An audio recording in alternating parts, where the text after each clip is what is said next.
नमस्कार साथियों, मेरा नाम है एसएन भारती और आपका स्वागत है Nikhil coaching centre and Saanvi GS channel के नए वीडियो में। आज है 19 नवंबर 2024। हम लोग 18 नवंबर और 19 नवंबर 2024 से जितने भी करंट अफेयर्स के महत्वपूर्ण क्वेश्चन बन सकते हैं उस सभी पर डिस्कस करेंगे। पीडीएफ आप हमारे टेलीग्राम चैनल से डाउनलोड कर सकते हैं, जिसका लिंक मैंने इस वीडियो के डिस्क्रिप्शन में दे दिया है, तो आप इस लिंक पर जाकर टेलीग्राम चैनल ज्वाइन कर सकते हैं। चलिए शुरुआत करते हैं हम लोग पहले क्वेश्चन से।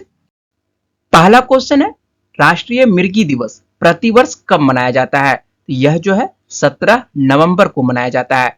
राष्ट्रीय मिर्गी दिवस भारत में प्रतिवर्ष 17 नवंबर को मनाया जाने वाला एक राष्ट्रीय स्वास्थ्य देखभाल कार्यक्रम है, जिसका उद्देश्य जो है मिर्गी की स्थिति तथा इस रोग से प्रभावित व्यक्तियों, परिवारों और समुदायों पर इसके प्रभाव के बारे में जागरूकता बढ़ाना है।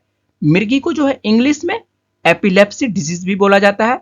मिर्गी एक न्यूरोलॉजिकल स्थिति है जिसमें मस्तिष्क की अनियमित गतिविधि होती है, जिसके परिणाम स्वरूप दौरे पड़ते हैं या अजीब व्यवहार, संवेदनाएं और दुर्लभ अवसरों पर चेतना का नुकसान होता है। मिर्गी सभी उम्र के पुरुषों और महिलाओं को प्रभावित कर सकती है। भारत में मिर्गी की स्थिति को कम करने के लिए मिर्गी फाउंडेशन ऑफ इंडिया की स्थापना जो है 2009 में मुंबई में डॉक्टर निर्मल सूरी ने की थी। तो याद रखिएगा, नेशनल एपिलेप्सी डे प्रतिवर्ष भारत में 17 नवंबर को मनाया जाता है। नेक्स्ट क्वेश्चन आइए देखते हैं। तो नेक्स्ट क्वेश्चन भी जो है दिवस से ही संबंधित है।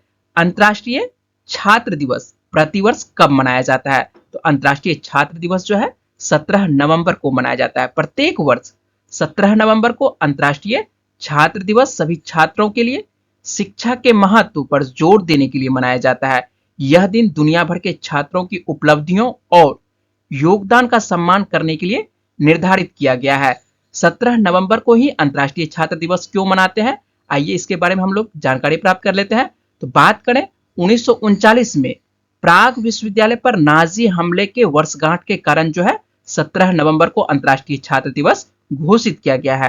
होता यह है कि जर्मनी के जो नाजी रहते हैं, यह जो है प्राग विश्वविद्यालय पर हमला कर दिया जाता है इसके द्वारा, और 1000 से अधिक छात्रों को हिरासत में ले लिया जाता है और उन्होंने जो है नाजी जो है विश्वविद्यालय को बंद कर दिया। उसके बाद कई छात्रों को तो मार देता है और कई को जो है प्रताड़ित किया जाता है।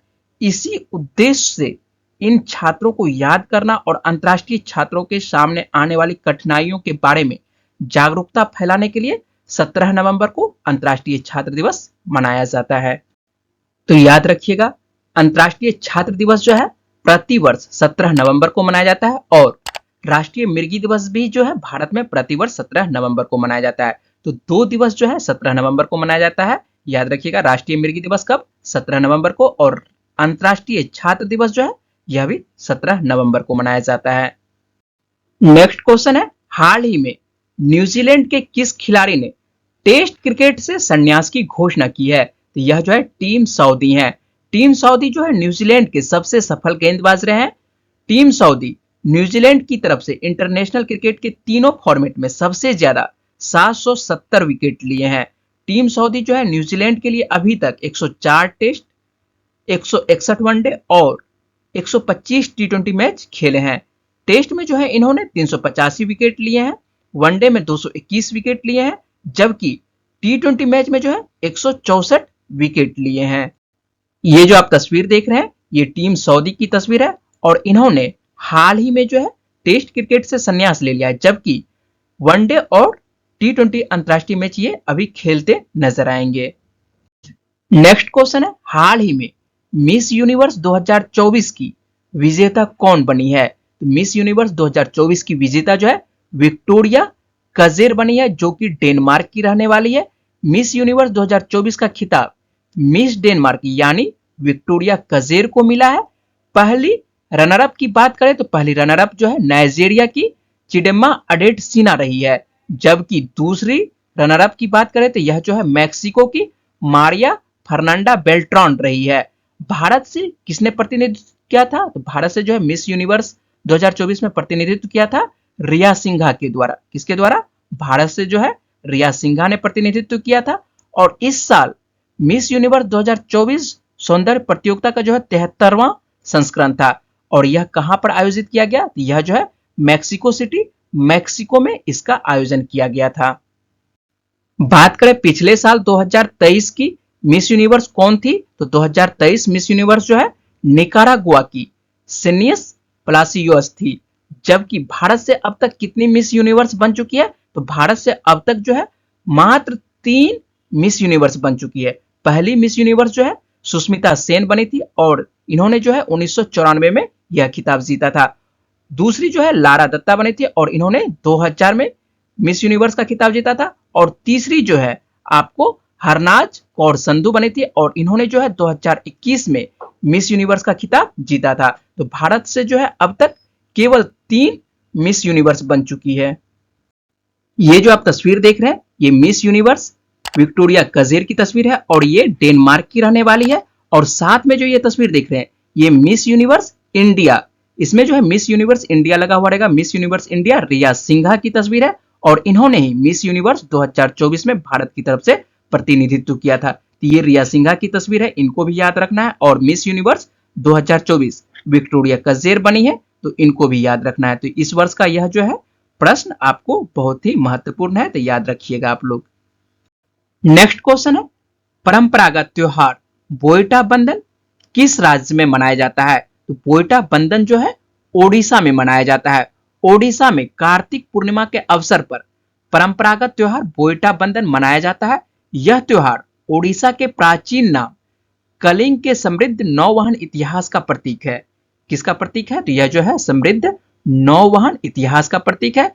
इस त्योहार में नौकाओं का पूजन किया जाता है। किसका पूजन किया जाता है? तो नौकाओं का पूजन किया जाता है। हजारों लोग नदियों, सरोवरों और समुद्र तट पर जुटते हैं तथा केले के तने, कागज और रंग बिरंगे वस्त्रों से बनी प्रतीकात्मक नौकाओं को जो है पानी में उतारा जाता है। ये तस्वीर आप देख रहे हैं, ये जो है केले के तने से नौका बना हुआ है, ठीक है, और इसी को जो है पानी में उतारा जाता है। इस तरह से जो है रंग बिरंगे नौका बनाकर कहां पर उतारा जाता है? यह पानी में उतारा जाता है। और यह जो त्योहार है नौकाओं का इसमें खास करके पूजन किया जाता है। यह किस राज्य में मनाया जाता है? तो याद रखिएगा बोईटा बंधन जो है ओडिशा राज्य में मनाया जाता है। नेक्स्ट क्वेश्चन है, हाल ही में किस भारतीय टेनिस स्टार ने संन्यास की घोषणा की है? तो यह है प्रजनेश गुणेश्वरन है। प्रजनेश गुणेश्वरन जो है जकार्ता एशियाई खेलों में 2018 में कांस्य पदक जीता था और 2019 में एटीपी रैंकिंग में जो है इन्होंने सर्वश्रेष्ठ 75वें पायदान पर ये पहुंचे थे। और ये जो आप तस्वीर देख रहे हैं ये प्रजनेश गुणेश्वरन की तस्वीर है और इन्होंने ही हाल ही में जो है टेनिस से संन्यास की घोषणा किया है। तो आप लोगों से सीधा क्वेश्चन पूछा जाएगा कि प्रजनेश गुणेश्वरन का संबंध जो है किस खेल से है? तो प्रजनेश गुणेश्वरन का संबंध जो है टेनिस से है। तो याद रखिएगा ये कौन सा खेल खेलते हैं? ये टेनिस खेलते हैं और हाल ही में जो है ये टेनिस से संन्यास ले चुके हैं। नेक्स्ट क्वेश्चन है, हाल ही में किस देश ने पीएम मोदी को सर्वोच्च नागरिक सम्मान से सम्मानित किया है? यह जो है नाइजीरिया के द्वारा प्रदान किया गया है। प्रधानमंत्री नरेंद्र मोदी को नाइजीरिया के सर्वोच्च सम्मान the grand commander of the order of the niger से सम्मानित किया गया है। पीएम मोदी को यह सम्मान नाइजीरिया की ओर से प्रदान किया गया है। यह किसी देश द्वारा प्रधानमंत्री मोदी को दिया जाने वाला 17वां अंतर्राष्ट्रीय पुरस्कार है। पीएम मोदी नाइजीरिया का यह सर्वोच्च सम्मान पाने वाले विश्व की दूसरी बड़ी शख्सियत है। इससे पहले केवल महारानी एलिजाबेथ एकमात्र विदेशी हस्ती है जिन्हें 1969 में इस पुरस्कार से नवाजा गया था। और नाम आता है नाइजीरिया का, तो नाइजीरिया के बारे में देख लेते हैं। तो नाइजीरिया की राजधानी क्या है? तो अबूजा है। और यहां पर जो मुद्रा चलती है, कौन सी मुद्रा चलती है? नायरा मुद्रा चलती है। और वर्तमान में राष्ट्रपति कौन है नाइजीरिया के? तो बोला टिनुबू वर्तमान में राष्ट्रपति हैं। तो याद रखिएगा पीएम मोदी को हाल ही में जो है नाइजीरिया के सर्वोच्च सम्मान से सम्मानित किया गया है। नेक्स्ट क्वेश्चन है, किसे हाल ही में इंटरपोल के नए महासचिव के रूप में चुना गया है? तो वाल्डेसी उर्किजा को चुना गया है। इंटरपोल महासभा ने ब्राजील के संघीय पुलिस आयुक्त वाल्डेसी उर्किजा को संगठन का नया महासचिव चुना है। नाम आता है इंटरपोल का, तो हम लोग इंटरपोल के बारे में देख लेते हैं। इंटरपोल क्या है? तो इंटरपोल जो है अंतरराष्ट्रीय आपराधिक पुलिस संगठन है जिसे आमतौर पर इंटरपोल के नाम से जाना जाता है। यह एक अंतर्राष्ट्रीय संगठन है जो दुनिया भर में पुलिस सहयोग और अपराध नियंत्रण की सुविधा प्रदान करता है। और इंटरपोल का मुख्यालय कहाँ है वर्तमान में? इंटरपोल का मुख्यालय जो है लियोन, फ्रांस में है। और इसकी स्थापना कब होती है इंटरपोल की? इसकी स्थापना जो है 7 सितंबर 1923 में होती है। और वर्तमान में सदस्य देशों की संख्या कितनी है? तो वर्तमान में सदस्य देशों की संख्या जो है 194 है। तो याद रखिएगा, इंटरपोल से क्वेश्चन पूछा जाता है कि इंटरपोल का वर्तमान में मुख्यालय कहाँ है, तो मुख्यालय याद रखिएगा लियोन, फ्रांस में है। और 1923 में इसकी स्थापना होती है। और सदस्य देशों की संख्या भी आपको याद रखना है कि 194 सदस्य देश हैं वर्तमान में।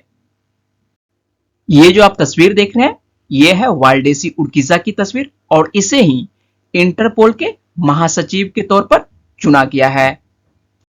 नेक्स्ट क्वेश्चन है, हाल ही में किस राज्य सरकार ने इलेक्ट्रिक वाहनों को रोड टैक्स और रजिस्ट्रेशन करों पर जो है 100% की छूट का ऐलान किया है? तो किस राज्य के द्वारा? तो यह जो है तेलंगाना के द्वारा। तेलंगाना सरकार के द्वारा जो है इलेक्ट्रिक वाहनों को जो है रोड टैक्स और रजिस्ट्रेशन करों पर जो है 100% का छूट का ऐलान कर दिया है। तो यह जो है तेलंगाना सरकार के द्वारा किया है। और नाम आता है तेलंगाना का, तो तेलंगाना का हम लोग बारे में देख लेते हैं। तेलंगाना की राजधानी क्या है? तो तेलंगाना की राजधानी हैदराबाद है। और वर्तमान में जो मुख्यमंत्री हैं ए रेवंत रेड्डी हैं। और राज्यपाल कौन है वर्तमान में? तो जिष्णु देव वर्मा है। लोकसभा की कितनी सीटें आती है तेलंगाना से? तो 17 सीटें आती है। और राज्यसभा की 7 सीटें तेलंगाना से आती है। नेक्स्ट क्वेश्चन है, हाल ही में किस राज्य के तटीय गांव को यूनेस्को द्वारा सुनामी रेडी के रूप में मान्यता दी गई है? यह जो है ओडिशा राज्य के द्वारा। ओडिशा के 24 तटीय गांव को सुनामी रेडी यानी सुनामी से निपटने के लिए तैयार घोषित किया गया है। दरअसल ओडिशा के बालासोर, भद्रक, जगत सिंहपुर, केंद्रपाड़ा, पुरी, गंजम जिले के गांव को जो है सुनामी रेडी घोषित किया गया है। इसका मुख्य उद्देश्य जो है सुनामी के दौरान आपात स्थितियों से निपटने के लिए तटों पर रहने वाले समुदाय की तैयारियों में सुधार लाना है। इससे आपदा की स्थिति में जन और संपत्ति के नुकसान को घटाया जा सकेगा। नाम आता है ओडिशा का, तो हम लोग ओडिशा के बारे में देख लेते हैं। तो ओडिशा की राजधानी क्या है? तो ओडिशा की राजधानी भुवनेश्वर है। और वर्तमान में मुख्यमंत्री कौन है? तो मोहन चरण मांझी है। राज्यपाल वर्तमान में कौन है ओडिशा के? तो रघुवर दास है। लोकसभा की कितनी सीटें आती है ओडिशा से? तो 21 सीटें आती है। और राज्यसभा की 10 सीटें आती है ओडिशा से। पिछले वीडियो में मैंने आप लोगों से प्रश्न पूछा था, भारत के 51वें मुख्य न्यायाधीश के रूप में किसने शपथ ली है? इसका सही आंसर होगा जस्टिस संजीव खन्ना। अधिकांश छात्रों ने जो है इसका आंसर सही दिए हैं। आज का प्रश्न हम लोग देख लेते हैं, शिगेरू इशिबा को हाल ही में किस देश का प्रधानमंत्री चुना गया है? इसका सही जवाब क्या है वो जल्दी से आपको कमेंट बॉक्स में बताना है। और मुझे उम्मीद है कि इस वीडियो में मैंने जितने भी इंपॉर्टेंट क्वेश्चन पर बात की है वो पॉइंट्स आपको समझ में आए होंगे। अगर आपको वीडियो अच्छी लगी तो वीडियो को लाइक करिएगा, शेयर करिएगा और अपने दोस्तों को वीडियो के बारे में बताइएगा। और चैनल को यदि सब्सक्राइब नहीं किए हैं तो सब्सक्राइब कर लीजिएगा, जिससे कि आपको प्रत्येक दिन करंट अफेयर्स मिलता रहे। चलिए मिलते हैं आप लोगों से अगली वीडियो में। तब तक के लिए अपना ख्याल रखिएगा, पढ़ते रहिए। वीडियो में बने रहने के लिए बहुत बहुत शुक्रिया, धन्यवाद।